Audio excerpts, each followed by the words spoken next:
Welcome to the Fermented Homestead. If you're new here, my name is Anna, and on this channel, I'm sharing our journey of learning how to turn our home into a homestead. So today is kind of just going to be a cleaning, kind of like a clean with me sort of thing, mixed in with just wrapping up a bunch of projects that I have kind of just lingering and I want to get out of the way. And of course, we're going to be making those sourdough bialys and getting ready for tomorrow's sourdough project. So we're going to have to get that one prepped later. Need to feed the sourdough starter, make the bialys, make tomorrow's project.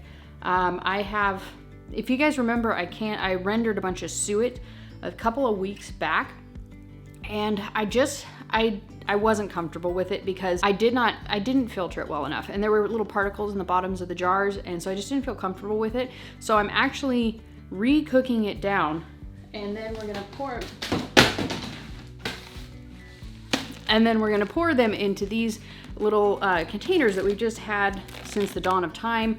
And so I'm gonna put them in here and put them in the freezer. I didn't wanna freeze them inside the jars. Like I said, we've had these forever and we just never use them. So I figured I would have no problem freezing them in here. What is up with the camera? Hello, I'm over here. Okay, so I figured that we would just have no problem with putting them in here and leaving them in here. So we're gonna freeze up the suet / tallow, and then at some point, whenever we're ready to, we're actually gonna turn it into soap. So that's one of the projects. I also have some pan dripping beef. You can't see. I also have some pan dripping beef that we did a long while ago, and it's just been in the fridge ever since, so we're gonna kind of get that clarified a little bit better. I have a bowl filled with some pork fat in it in the fridge that I need to finish. You know, we got jars over there we gotta clean. Like I said, it's just gonna be a mishmash of come spend the day with me. You might have noticed I haven't done a whole lot outside the last few days, and it's been pouring buckets and buckets of rain. Today it doesn't seem like it's going to be raining a whole lot, but we actually spent the morning getting apples. Let me show you, hold on. The gentleman who's taking down the trailers on our property, he has a friend with an apple tree, and he asked us if we could use a bunch of apples. So we spent the morning picking apples. That thing is full to the brim, and that's one of those really big, like Costco storage tubs, and then just some harvesting baskets that are, I don't know, maybe a third to a half full. So that was what we did this morning, and that is going to be an upcoming entire day worth of project, processing all of those. On the same property, there's actually a pear tree, and we're probably going to be going there here very soon, harvesting a bunch of pears. He has other friends who have another pear tree that has bigger pears. These ones are kind of little pears, but there is another friend who has a big pear tree, pears with big trees on it. Tree with big pears on it, as well as another friend who has a different apple tree. So we're gonna hopefully be able to go and just harvest a bunch of pears and apples and bring you guys along for all those projects. But for now, do some stuff. We have not rechecked on the seeds. We did those, I think, 2 days ago. And it looks like I don't see anything just yet.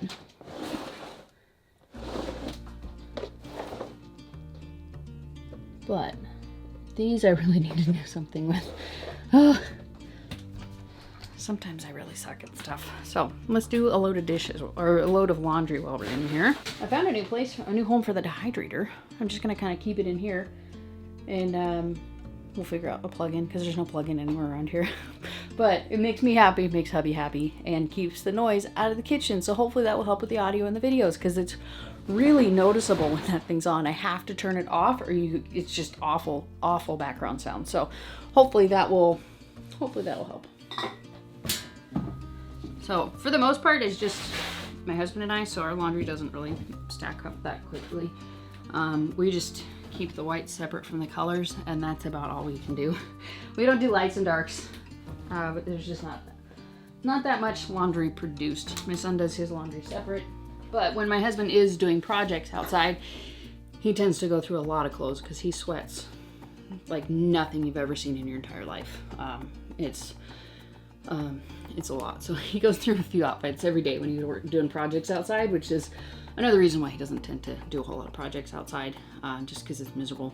I'm not exaggerating. I'm sure you guys have seen, if you've seen previous videos with him in it, you'll see, like, you gotta pay attention. You can see him just like covered head to toe.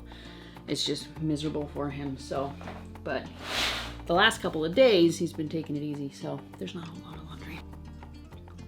Did you guys know that you can use this instead of fabric softener?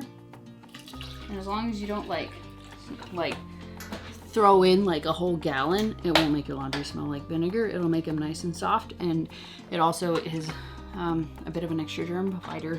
Now that I think about it, I was just waiting for my bowl to soak and get some of the sourdough crusties off.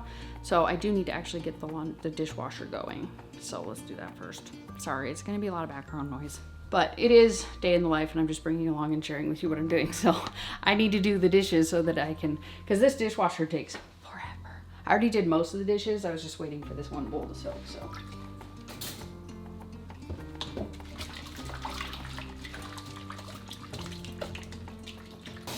So now I'm just gonna get ready to wash all of these jars.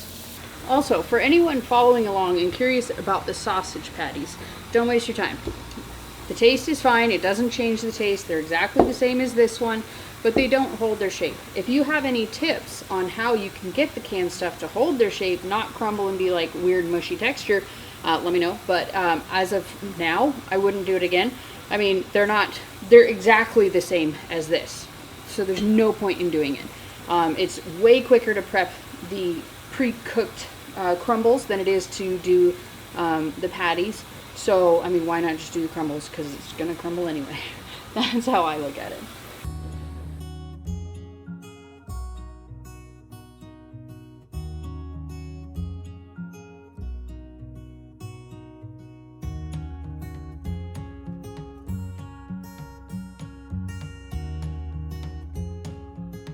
Got these all finished, and now I'm just gonna let these kind of dry off naturally, and then we'll come back here when we're finished with the next couple things, and we will mark these guys up and put them away. Up until we moved out of our last homestead, we were almost completely paper towel free, and we use these things instead. And we got a little lazy, and well, not lazy, but you know, while we were doing the selling process and stuff like that, we kind of switched away and started doing a lot more paper towels.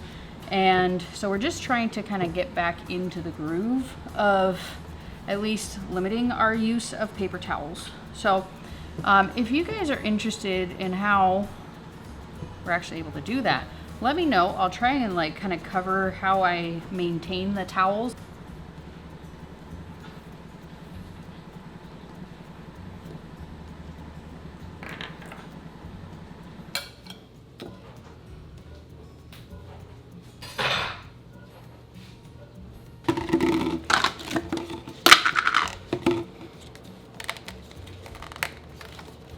So I'm gonna go ahead and let this cool down. I don't want to risk melting the plastic. I put a little bit into this one and realized it was probably a little bit too hot. Even though we're not going to be consuming this, we're still going to be putting it on our bodies, and I want to make sure that it is not leaching the plastic out of here as much as possible. This is from the beef soup stock that we made, and this is a mixture of beef pan drippings and marrow. So we're gonna very carefully warm this up, and we're gonna render it. I don't wanna damage the marrow too much by heating it up too much, but if I just slowly melt it, I think we'll be okay.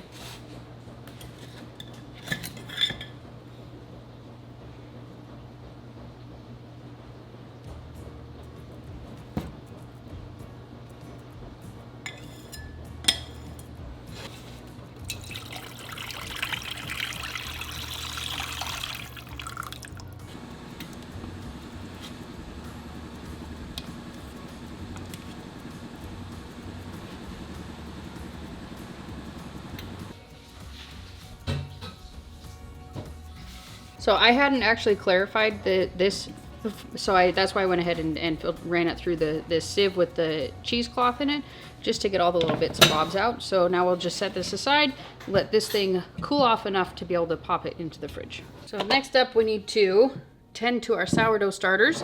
Fred is doing pretty dang good. He got up to about here. I think he more than doubled the original. You can see kind of the line right here. And then the unnamed AP flour one is doing okay-ish.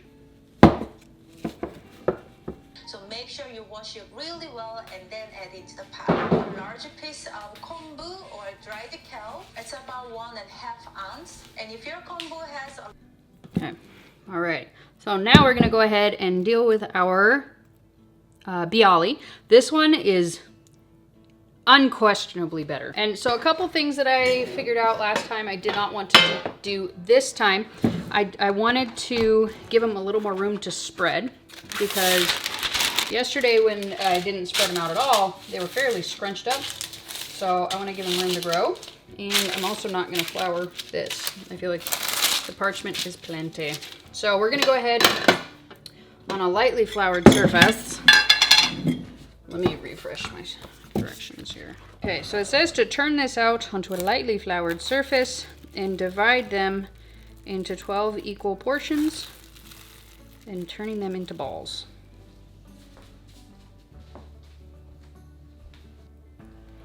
Look at that.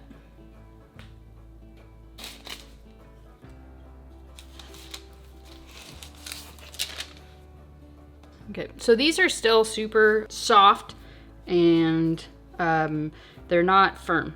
So I'm just kind of getting enough flour on it, and then I'm taking it and kind of doing the pull under, but doing it very lightly and not a lot. And then just put it on here.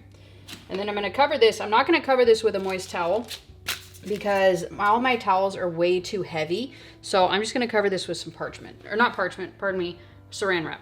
Pork hocks right here, which have a good amount of meat, but they also have a lot of bone in them as well. So we have a blend of flavors here, which I think will balance out really nicely, but you can just use... That's it. So we're just gonna let this set for like an hour, hour and a half. I'm gonna edit, I gotta run an errand, and so I don't anticipate I'll do anything else until these are ready to throw in the oven. Or you can just use chicken, you can use lamb, you can use beef, whatever you want. And I would say the one thing I am... So these I'm just gonna also leave out on the counter, and then when they kind of start to solidify a bit, I'll pop them in the freezer. Almost ready to start baking this off. And I'm gonna make the same filling that we made yesterday.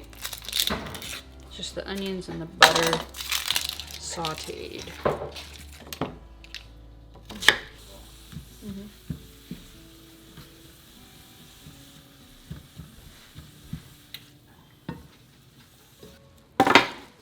So these are definitely noticeably better. They rose up. I did cook them a lot longer, like a lot longer. So hopefully that was a smart decision. I just kept cooking them until I figured they were kind of done. So let's give this a couple minutes and then we'll dig in. So what happened was, I don't know. And I went to edit the video and the taste testing file is missing. So I have no idea what happened to it.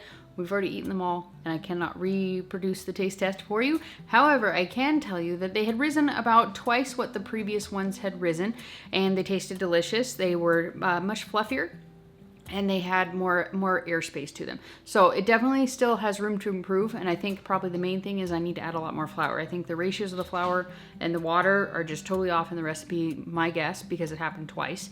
So next time I will definitely, the dough was too wet, I will add more flour to it, and I'll probably try that one a little bit later on in the month, or you know, at some other time. But I do have to say that a lot of the things that I did to improve it, did improve it, but just not enough. So on to the next project.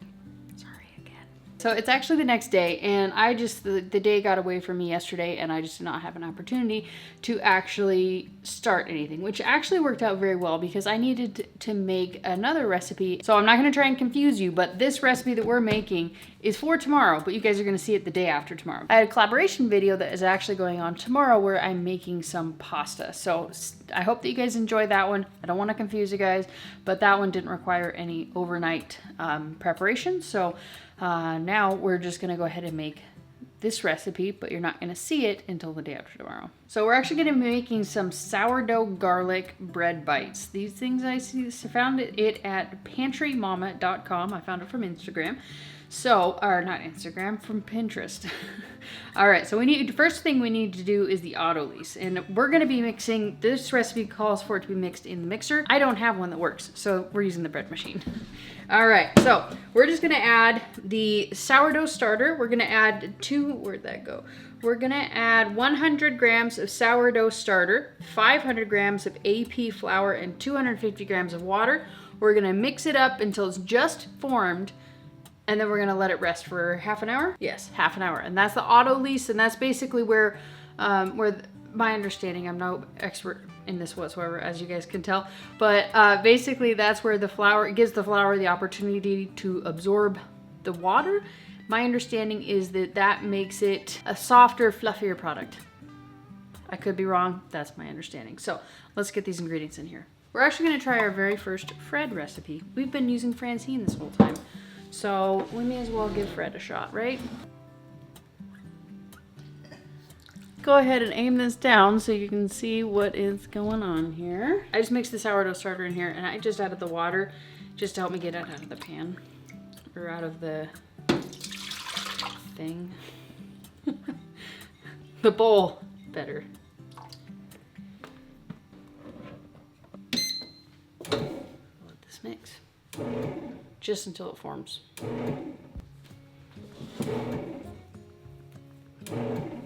I'd say that's a shaggy dough. 2.5 hours.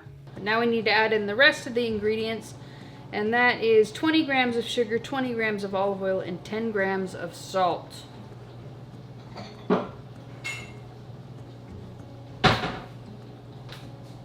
This is to mix for around 1 minute.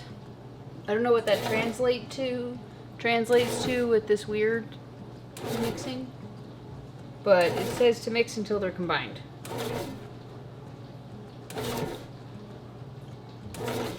It's combined. That took a little bit longer than I hoped. So we're gonna go ahead and let this rest for another half an hour. 2.5 hours. All right, so it's been a half an hour, and now it's saying to mix it for 3 minutes. So we'll probably do a little more than 3 minutes because it's got the weird little on-off thing for this. It's not like a mixer.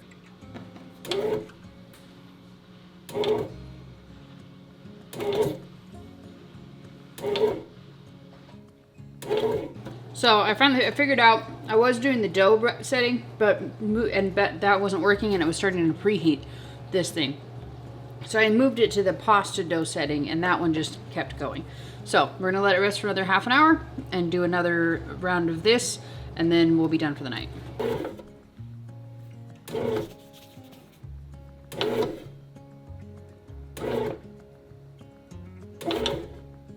I think we're pretty much done mixing this up for the day, and so make sure that you guys stay tuned. Tomorrow I'm going to be making some pasta with you guys, and then the day after that we're going to actually be making up this basically like a garlic butter cinnamon roll. Like, it looks really freaking delicious. So I hope that you guys are stoked about that as I am. I want to make sure that I'm reminding you guys I am not a sourdough expert. I am sharing with you guys my learning process of learning how to do sourdough over the month of September. So if you guys are new around here, we just moved to our 30-acre homestead in southern Missouri, and I'm bringing you along, sharing with you all the things that we are doing to turn our home into a homestead. Most of that revolves around the kitchen with food preservation, canning, freezing, dehydrating, and fermenting, as well as videos sharing with you how you can use those preserved foods in your everyday cooking. If that sounds awesome to you, click this button right here. This is the subscribe button.